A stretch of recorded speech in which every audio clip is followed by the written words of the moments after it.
తాట తీస్తా, వేటాడుతా, కొరికి చంపుతా, మీద పడతా, రక్కుతా అనే మాటలు మాట్లాడేటువంటి పొంగులేటి శ్రీనివాసరెడ్డి తన కొడుకు ఒక స్మగ్లింగ్ కేసులో ఇరుక్కబోయిండా. ఏం స్మగ్లింగ్ అంటే పొంగులేటి శ్రీనివాసరెడ్డి కొడుకు వాచీల స్మగ్లింగ్ కేసులో పొంగులేటి కొడుకు విచారణకు రావాలనే మంత్రి తనయుడికి చెన్నై కస్టమ్స్ అధికారులు నోటీసులు పంపిండ్రు. డెంగ్యూతో బాధపడుతున్నా అని చెప్పిండు.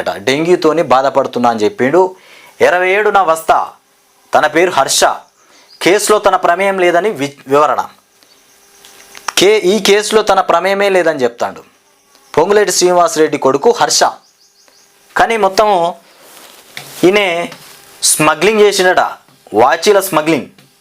ఇక ఖరీదైన చేతి గడియారాల అక్రమ రవాణా కేసులో రెవెన్యూ గృహ నిర్మాణ శాఖ మంత్రి పొంగులేటి శ్రీనివాసరెడ్డి కొడుకు పొంగులేటి హర్షారెడ్డికి చెన్నై కస్టమ్స్ అధికారులు నోటీసులు ఇచ్చినట్టు తెలిసింది.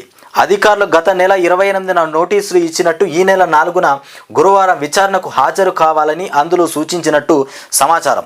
అయితే డెంగ్యూ సోకి చికిత్స తీసుకుంటున్నానని, ఈ నెల 27న హాజరవుతానని హర్ష ఈ నెల 3న సమాధానం ఇచ్చినట్టు తెలిసింది.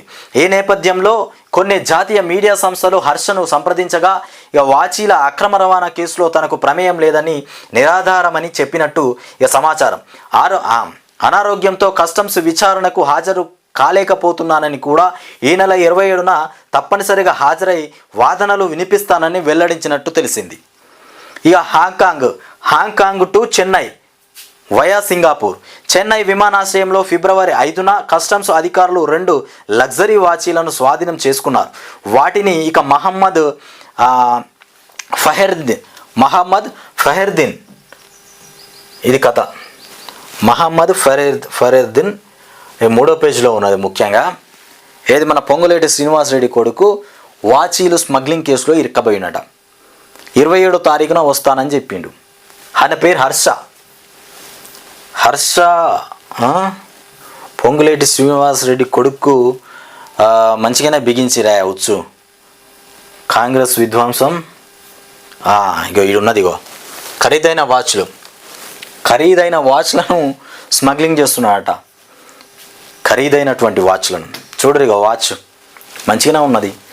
వాచీల స్మగ్లింగ్ కేసులో పొంగులేటి కొడుకు బ్రహ్మాండంగానే ఉన్నది. ఒక్కో వాచ్ మరి ఎంతనో రేట్లు.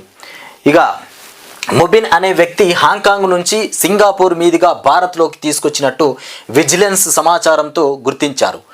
ఆ వాచీల్లో ఒకటి పాటెక్ ఫిలిప్ 5740, రెండోది బ్రెగ్యూట్ 2759. ఇక పాటెక్ ఫిలిప్ వాచ్కు మన దేశంలో ఎక్కడా డీలర్లు లేకపోవడం, ఇక బ్రెగ్యూట్ కంపెనీల వాచీలు ఇండియా మార్కెట్లో స్టాక్ లేకపోవడంతో వారికి అనుమానం వచ్చింది. పరిశీలించి వాటి విలువ ఇక 1.70 కోట్ల పైగా ఇక ఉంటుందని తేల్చారు. దీంతో ముఖన్ను అరెస్టు చేసి కోర్టు అనుమతితో విచారణ చేయగా మధ్యవర్తి నవీన్ కుమార్ ఇక పేరును తెల్లడించారు. మార్చి 12న అలోకం నవీన్ కుమార్ను అదుపులోకి తీసుకొని ప్రశ్నించగా మరిన్ని ఆధారాలు లభించినట్టు సమాచారం. ఈ 2 వాచీలను హర్షారెడ్డి కోసం కొనుగోలు చేసినట్టు అధికారులు గుర్తించినట్టు తెలిసింది.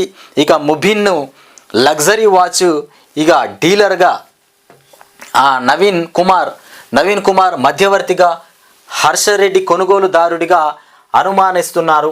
ఇక వాచీ కొనుగోలుకు United States department of the treasury USDTకి చెందినటువంటి టెథర్ వంటి క్రిప్టో కరెన్సీ ఆధారంగా కొంత డబ్బు మరికొంత హవాలా రూపంలో చెల్లించినట్టు తేలిందని కస్టమ్స్ వర్గాలు జాతీయ మీడియాకు తెలిపాయి. ఈ నేపథ్యంలోనే హర్షకు నోటీసులు జారీ చేసినట్టు వెల్లడించాయి. మొత్తానికి ఓ వాచ్ ఇట్లా ఉంది. మొత్తం 100 కోట్లకు పైగానే స్మగ్లింగ్ జరిగినాయి. 100 కోట్లకు పైన స్మగ్లింగ్ చేసిరట. డబ్బును వ్యక్తులకు ఇలా ఖరీదైన వాచ్లను సప్లై చేయటంతో ఇక ముబిన్ నవీన్ కుమారు ఆరితేరినట్టు కస్టమ్స్ అధికారులు గుర్తించారు. ఇక విలాసాలకు అలవాటు పడిన వ్యక్తులకు ఇలా అక్రమార్గంలో వాచీలను చేరవేస్తుంటారు. ఈ కేసులో మరింత లోతుగా విచారణ జరిపిన ఇక చెన్నై కస్టమ్స్ అధికారులు మార్చి 18న మద్రాసు హైకోర్టుకు ఇచ్చినటువంటి వివరణలో లగ్జరీ వాచీల స్మగ్లింగ్ ఇక 100 కోట్లకు పైనే ఉంటుందని తెలిపారు.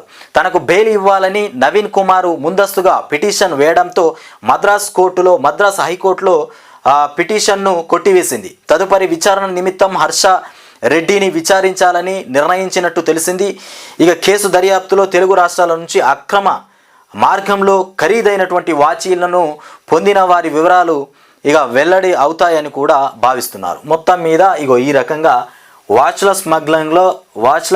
స్మగ్లింగ్లో పాత్ర పోషించినటువంటి పొంగులేటి శ్రీనివాస్ రెడ్డి కొడుకు హర్ష